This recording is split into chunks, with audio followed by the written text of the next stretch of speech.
Ladies and gentlemen, welcome back to another episode of the DropKick Podcast. He's a WWE producer slash WWE veteran. You're a three-time WWE Tag Team Champion. He's a former WWE Cruiserweight Champion. She's a broadcast personality, former member of the Nexus. He's a four-time Emmy-winning TV host. Canadian Wrestling Hall of Famer. She's an ACW Women's Champion, and she is the daughter of the late, great British Bulldog. Winner of WWE's Cruiserweight Classic. TJ Black from Ring of Honor, from TJP, aka TJ Perkins, Georgia Smith, Darren Young, Arnold, Ariel Blake, Chris Van Vliet, Wrestling Classic, aka Justin Dillon. Please welcome Tyson Kidd, everybody. Ladies and gentlemen, welcome back to another episode of DropKick Podcast. Today we have a very special guest with us. You may have seen him on TikTok and around the Toronto area doing comedy shows and also acting. He's one of the funniest people I've seen personally. Please help me welcome Neema. How are you doing today? What's up, guys? Chilling. What's up, bro? Yeah. Thanks for having me. Yeah, man, it's an honor because I've seen your TikToks and stuff, and you blew up pretty big. But it's great that actually be talking to you and having this interview. So yeah, for sure, man. Thanks for having me. Yeah, I'm glad to be doing it. I love the accents, man. That always cracks me up. Yeah, those are always fun to do, man. Love doing it. For sure, man. But what has this time in quarantine meant to you? It's been a blessing in disguise, honestly. I tell everyone that because even though I do stand up, I was doing stand up before COVID happened and the lockdown. At least I have my content online to fall back on. Yeah. And so actually, it's been a blessing in terms of that, like, where I could actually practice and work more on my craft of video editing and actually producing the content, but also working on my health more than anything. That's like been the number one thing for me, is working on my habits and just actually working on my physical and my mental health every day, and I felt better. So if anything, it's more of a benefit than not having this lockdown happen. For sure, bro. Yeah, I think being in lockdown has made us reflect on a lot of things that we typically don't usually reflect on. Like, what are we so passionate about? Is something so worth it? By the way, I like your drip, bro. It's pretty fire. Just want to point that out. You see that shit? Yeah. It is. Yes. Shout out Marcoto, my boys. I'll link it below. We'll link it below, brother. But but like I was saying, this time has meant so much to me and Vikram because Definitely. we this podcast, like, it started a whole thing for us, like started during quarantine. And I think a lot of people can relate to that because I think we all needed this in a way. We needed time away from the actual world and kind of disconnect a little bit. But in a way, people actually are more addicted to their phones. But I think disconnecting from the social media aspect of it kind of helps people because you get to really think about what are some needs in life. What do you aspire to be one day, because you don't usually get that time to think because you're always doing school. Yourself. Right, you're doing school, work, you're going to the gym, you're doing so many things, and I feel like having this time in quarantine is a blessing in disguise, like you said. But honestly, it's not only that, man. It's like, I feel like it's gonna make the world way more grateful. Like, how badly during quarantine I was like, oh my god, it'd be so fun to like see a movie or go out to a restaurant and sit down to eat dinner. I feel like we were taking a lot of things for granted per se, and I feel like this is something that, in a blessing in disguise, it was very well needed for the world. But sure. A lot of people like they kind of brought, especially in this side of the world, we're very privileged to have everything we have, and no one really takes it in until this lockdown happened, and now they're like, oh shit, we literally have nothing, and people are really starting to realize now what they truly love to do, and the people they like to interact with, and more about themselves, and most importantly, which is good to see. For sure, man, 100%. But basically, I just wanted to say, man, but I think with your content and everything, like, I think you inspired a lot of people like myself because I wanted to put out my content and stuff because like you said, mental health is a big aspect. It's a big subject, and I think now where people are they're looking at it more in a serious way. Like, not to say that it wasn't serious before; it was always serious, but they're looking at it from a different perspective now because it's like this whole COVID situation. It has impacted mental health and Yeah, other I'm people's sure mental everybody health. struggled. Yeah. Like everybody struggled during this time, and I feel like it's just helping people basically Mhm. understand that for some people, COVID is like this where they struggle, and I think that was Mhm. really great. But COVID is now. Let's jump to the past a little bit. What was your upbringing like, man? Well, I grew up in a Middle Eastern household, a strict immigrant household. Like I'm sure you guys did too. Uh, so like we were all very similar in that sense, and it was good and bad. Obviously, when you're growing up and your parents are always in your privacy and in your all up in your shit, you kind of hate Yeah. it first, and then but then you realize. Well, I realized when I grew up is that it was actually good that they kind of did that early on because I Mhm. wouldn't be where I am today, and discipline and all that stuff, right? For Compared to sure. different types of parents, but everyone has their own style, and I personally had a good childhood and a good upbringing for the most part, and I'm the youngest sibling, so I had it easier than Mhm. my older brother. Obviously, he Yeah. paved the way for me, which is nice, but. Yeah, no, it Of was it course. was it was good for the most part. And I like it. That's good to hear, man. I think some sibling has to take that first step and get through a Yeah, lot of shit first. they gotta So take the L, man. They gotta take the L. they gotta take the L, bro. 100%. And then Yeah. crazy. But what inspired you to pursue comedy and post what you post usually? What inspired you? I've always been like the funny person in my family and Mhm. just amongst my friends. I always just love to make people laugh and bring joy to people around me. And I never really knew I wanted to do comedy until later in life. But throughout Mhm. my childhood and growing up in high school and all those things, I always just had that knack to just make a situation that's uncomfortable funny in any Mhm. way, whether it's in class or you know uh, making fun of my mom's accent at home or in front of parties. You know what I mean? Like Yeah. my dad and all their friends. You know what I mean?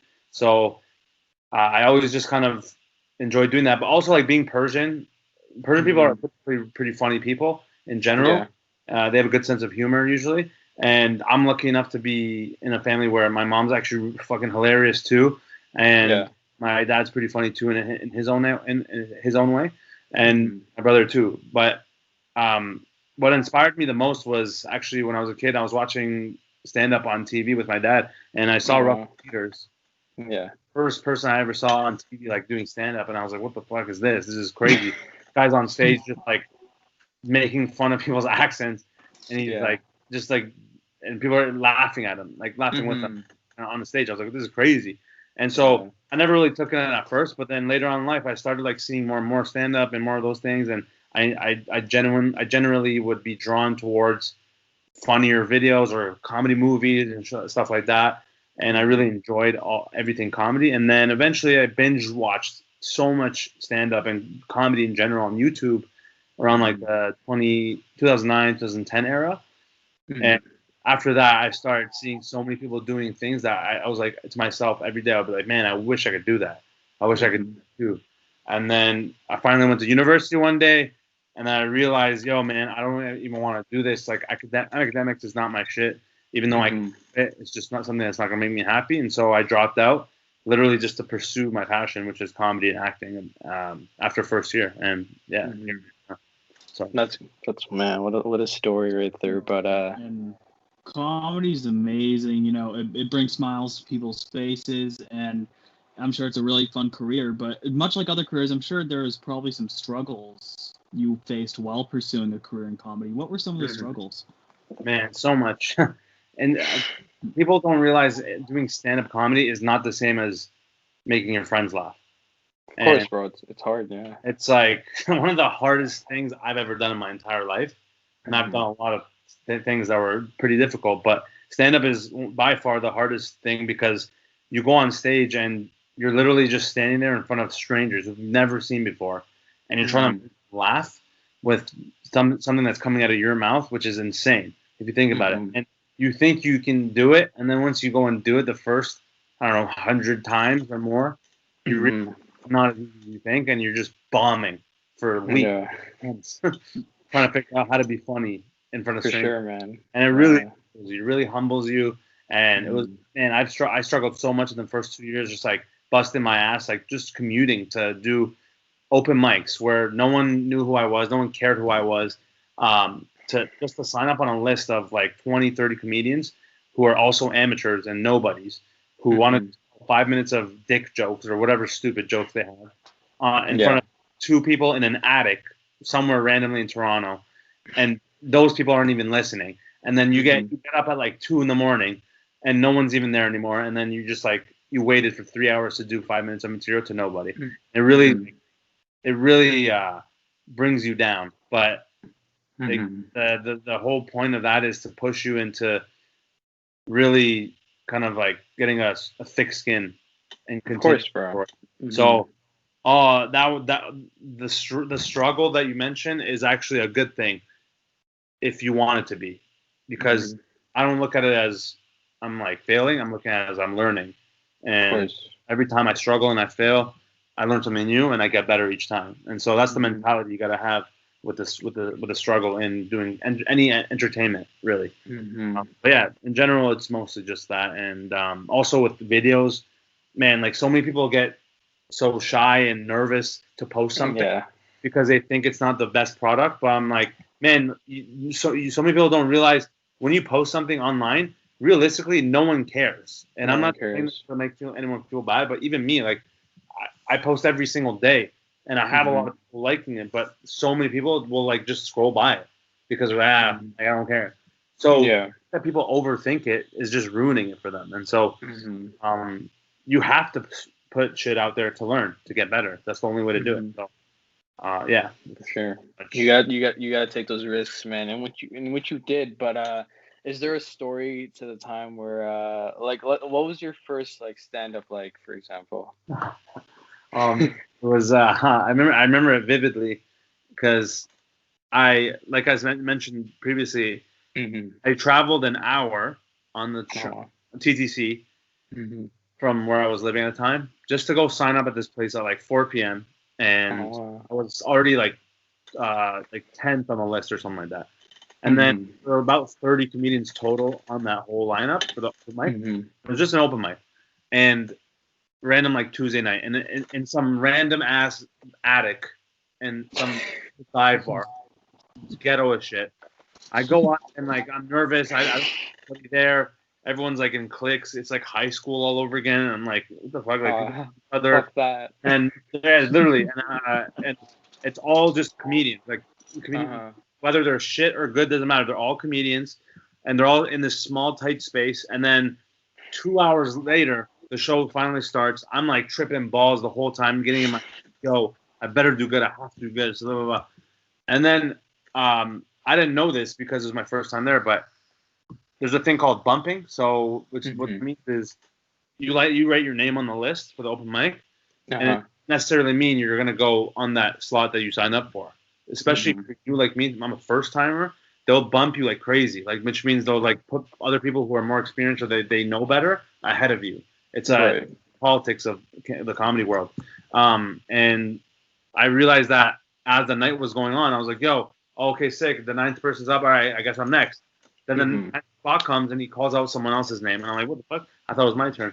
And then I waited. I was like, "He forgot it. Maybe next time." Goes to the next one. Oh, this person's up next. And then I was like, what the fuck? Started 12 people, and like he's put me up. And so I asked him, I was like, yo, am I next? And he's like, oh no, sorry, buddy, you're I got 8 people ahead of you, and then I'll put you up. I was like, what the fuck? 8 people. Weird, yeah. Well, all that already was like tripping me out. Man, like now it's putting more pressure on me, and like I'm like, am I even gonna get up? So finally, after like 3 hours of waiting, I end up getting up, and at this point I'm like sweating buckets. I'm fucking sweating in places I shouldn't be sweating. I'm nervous. I'm like wondering if my material's even gonna go well or not. And when I get up on stage, there's only 2 people left in the audience who are other comedians, which and they didn't even care. And I go up and I was supposed to do 5 minutes, but I end up doing 2 minutes because I was like, this is so shit and hard. I didn't even know how to finish. So I was just like, I just cut it short and I just got off stage. I was like verge of shit in my pants. It's so nerve wracking. But doing it and getting off, honestly, it was like one of the most exhilarating feelings. It was like a huge sigh of relief, almost like a weight off my shoulders.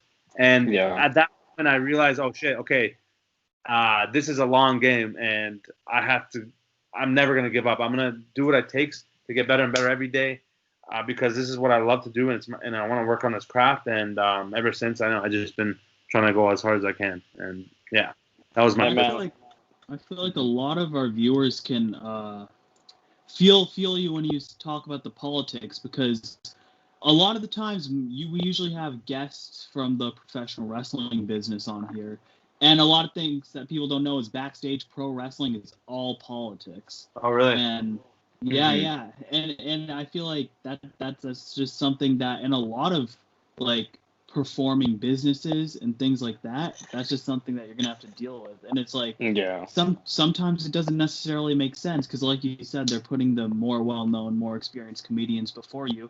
If they want people to stick around and watch, wouldn't it make sense if they come after you? Yeah, and that's what I'm saying. Yeah, That's how things work. That's just how it is, though. Unfortunately, like it's literally like high school. It's like, oh, my boy is here. Yo, let me put up for, who's this scrub? Like, let me push him back. I don't care.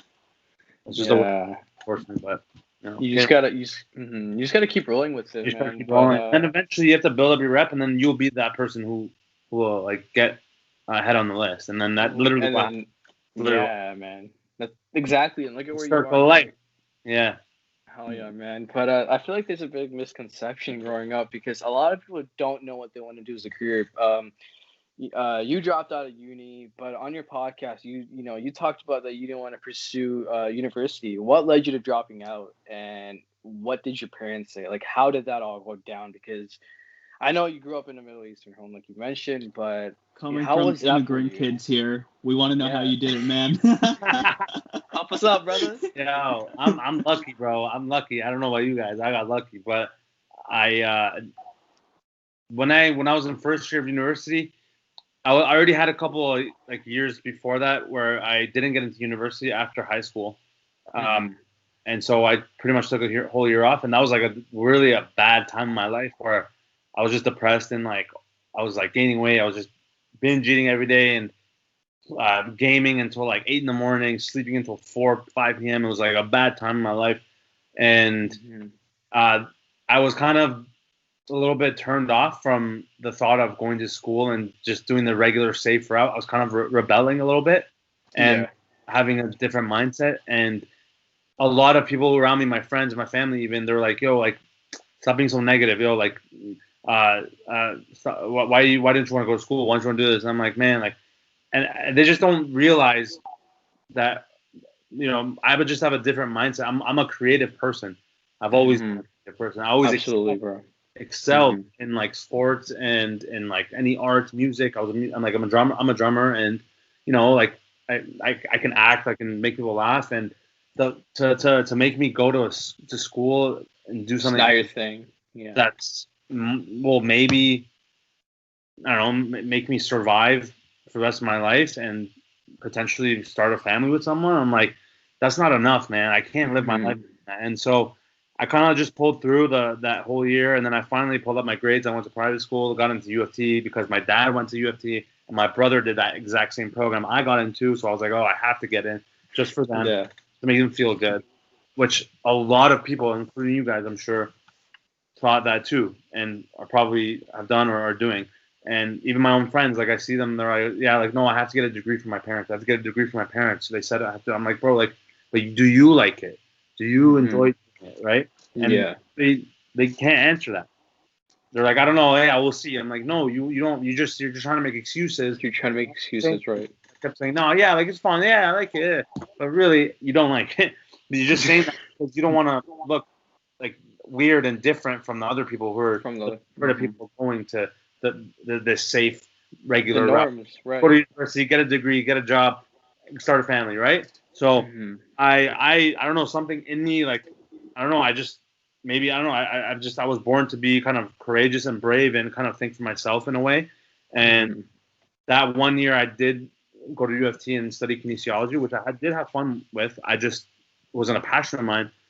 I was really heavy into comedy that year, and I just like every time day I'd be like just like on YouTube, watching comedy, studying it, even like reenacting funny lines. You know what I mean? Like it was like almost like I was already a comedian at the time.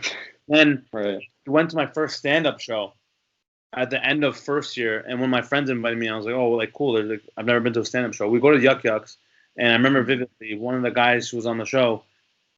He actually the show we went to was a Tuesday night at Yuck Yucks, and it was a Humber night comedy show. And I was like, night comedy show, what is that? So I asked one of the guys on the show after he got off stage. I was like, yo, what's this Humber night comedy show thing? And he told me there's a comedy program at Humber College where they offer 2 years of like literally teaching comedy courses like stand-up, improv, sketch, TV writing, film, improv, acting, all that stuff. And I was like, oh shit, no way. And he's like, yeah, we perform here every Tuesday.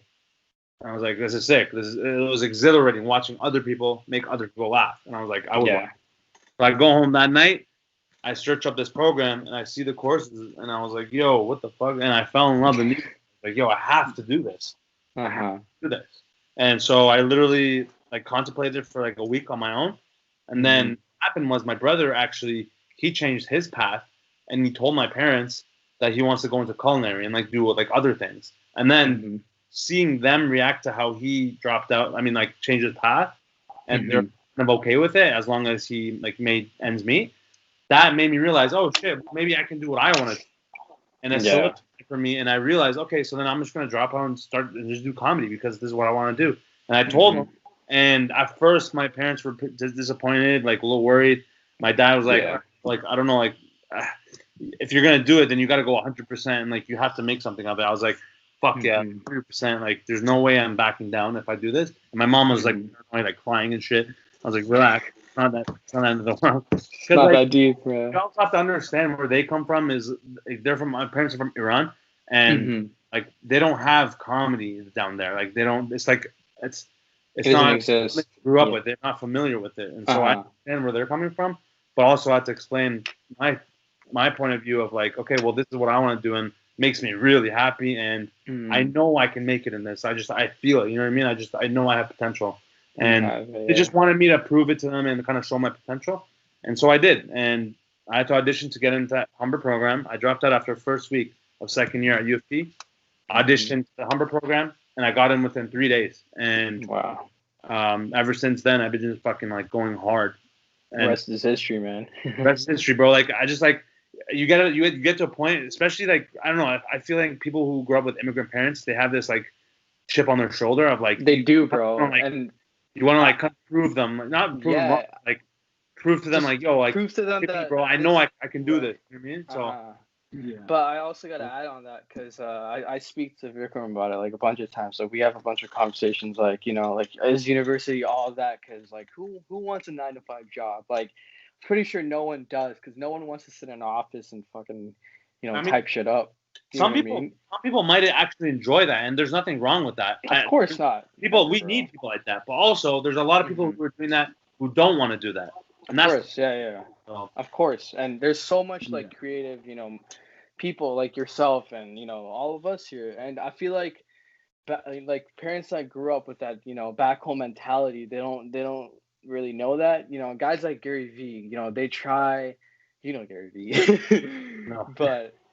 But you know, it's just he tries to like tell parents like, hey, like this is the way, like this is the new wave of things. This is how it's kind of done in this new generation of things. Because our generation is so like it's the next big thing. Because you can literally start something with a phone. You know what I mean? Like you can post a clip on Instagram, on YouTube, on TikTok, and you can go viral. You know what I mean? Like it's within a touch of a button, and I think that's what makes it so special. And for our generation to do that, like the power that it holds, dude, it's crazy. Like it blows my mind sometimes. Like, Look, you know what I mean? Like, one thing I'll always say is like, for example, like my parents, for example, they'll say, oh, you need that backup plan, you need that safety net because it's very slim chances you'll make it in what you want to do. For me, it's wrestling, and I said, for whether it's wrestling, entertainment, comedy, or anything, it's not that you have slim chances. It's how bad do you want it? How hard are you going to work for it? And if you're going to work as hard as you possibly can, you're going to make it.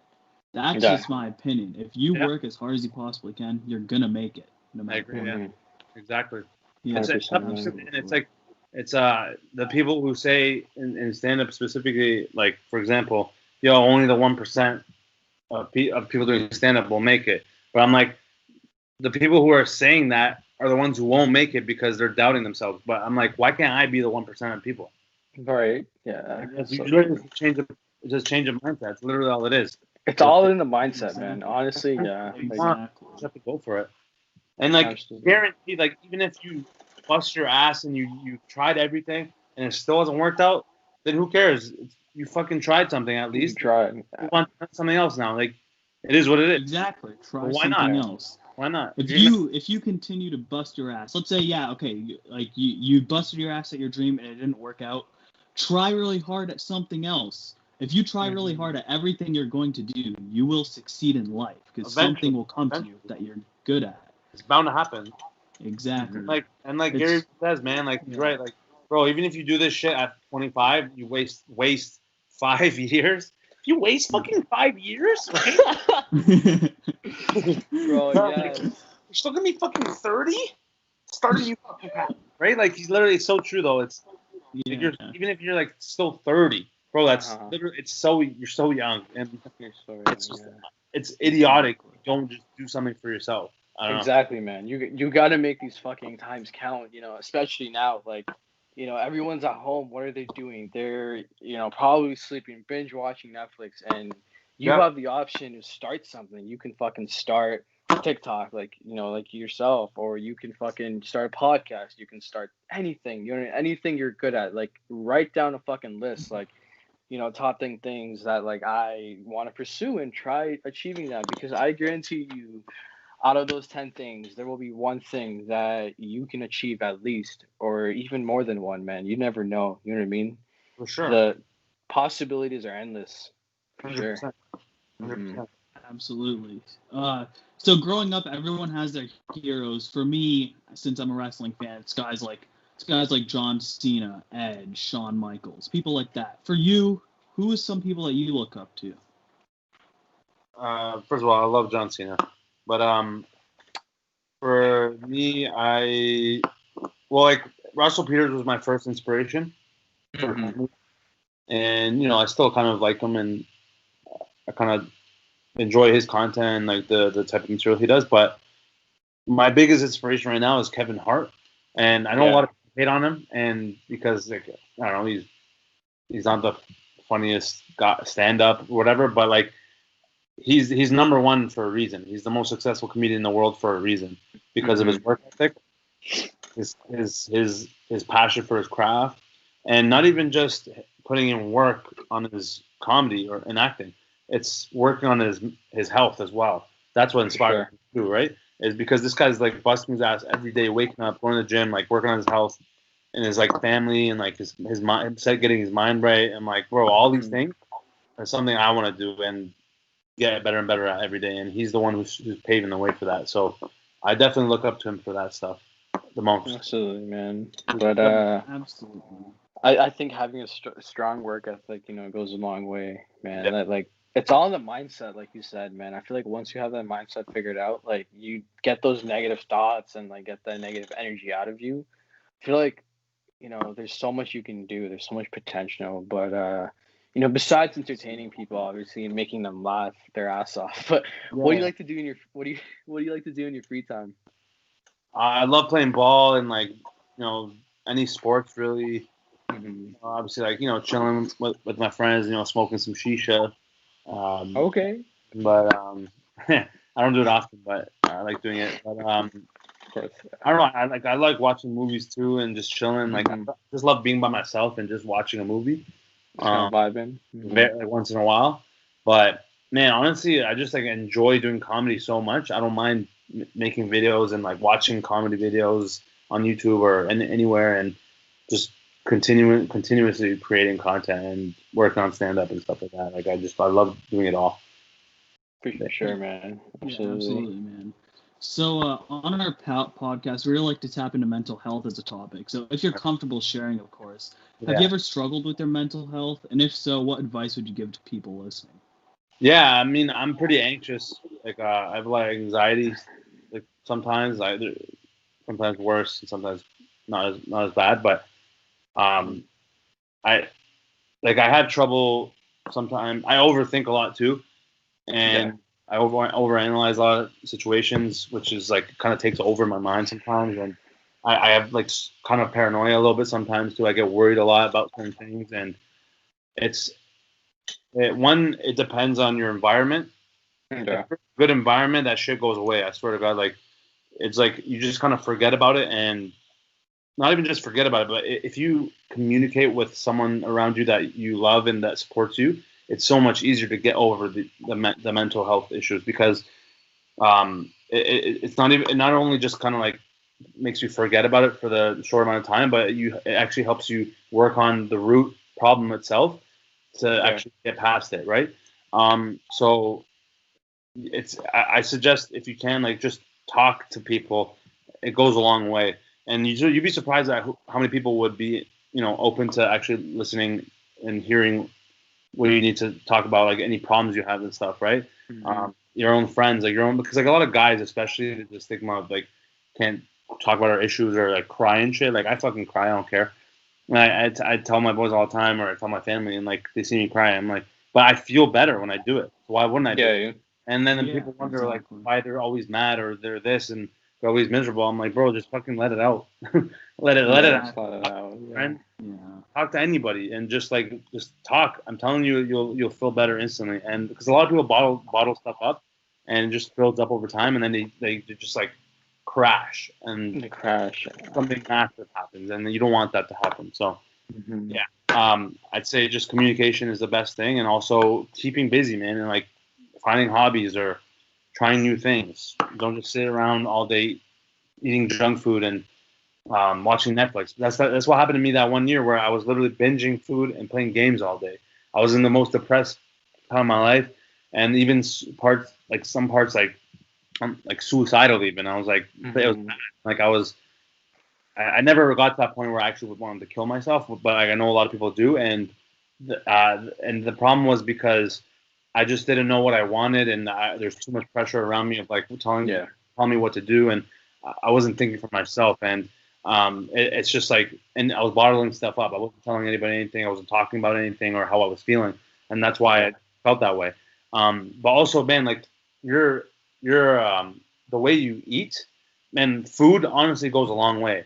You're changing your lifestyle of eating and like your relationship with food honestly will change your life. That happened for me over the past 6 months now, and I've never felt better. And people really underestimate the power of eating good, healthy food, and the quantity and quality of it all.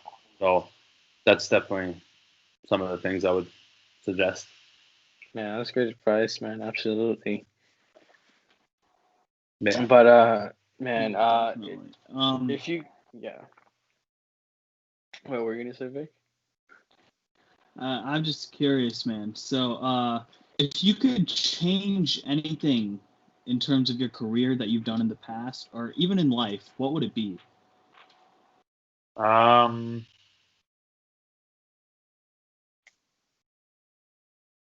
Honestly, I wouldn't really change anything. I would just kind of tell myself when I was younger I would tell myself to be more confident in every situation, and not worry about what other people think. That's one thing I would definitely change. The fact, because I used to do that a lot when I was in high school and even younger.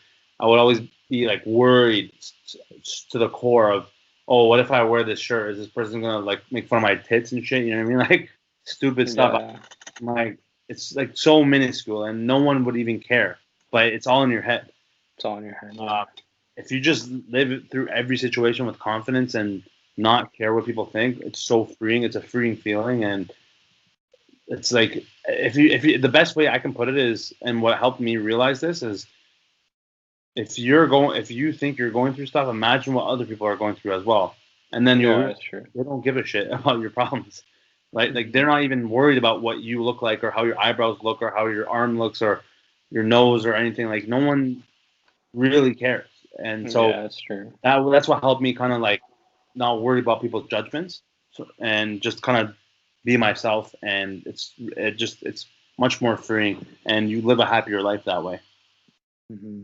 Absolutely, man. It was great advice, but I got one final question. I like to ask this to everybody. What does the next chapter hold for you? A lot of things, man. First of all, I'm trying to be a movie star, a TV star. Oh yeah. I'm gonna tour the world doing stand up. I'm gonna I want to live my life like in a fun way, good way like that. Touring the world, making people laugh all over the world, and getting a Netflix special. That's my goal. And we actually pitched a show to Netflix, me and my friend, and hopefully it gets picked up. And then just honestly building as big a following as I can on my social medias, so I can get those fans to come out to the shows and just enjoy my content daily. Because ultimately my goal is just to brighten people's days up and to make myself happy more than anything. And that's all I want. I don't even care about being rich or famous. Those are great and it's bonus. And like I'm sure I will come across that and it will happen to me. But I'm more so excited for the opportunities I'm going to get that are just fun for me to do. And it's all the things I just mentioned. So, yeah. Absolutely, man. Great. Thank you for coming on, by the way. And I didn't expect you, but I actually wanted you on on our show for a long time, Oh, really? Yeah, man. I think I commented on one of your TikToks. I was like, I love to have you on your show. And you just liked it. I'm like, so is that a no? You know what I mean? All right. Man. That's cool, bro. Yeah. Yeah, but where can we find you on social media? Like, just plug everything in, I guess. Yeah, all over, man.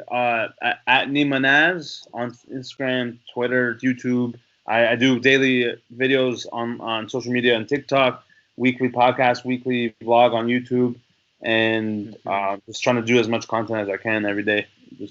So all over. Pumping it out, man. Hell yeah. Pumping it out. That's it, baby. Yeah. Hell yeah, man. Yeah. Well, I want to thank you for taking the time. And yeah, man, take it easy. Thank you, man. Shout out to Vikram and Danial, bro. Thank you, guys. I hope everything goes well with your podcast, man. Keep killing it. For sure, man. I appreciate it. Appreciate it. Don't give up, bro. Don't give up. Try not to. All right, guys.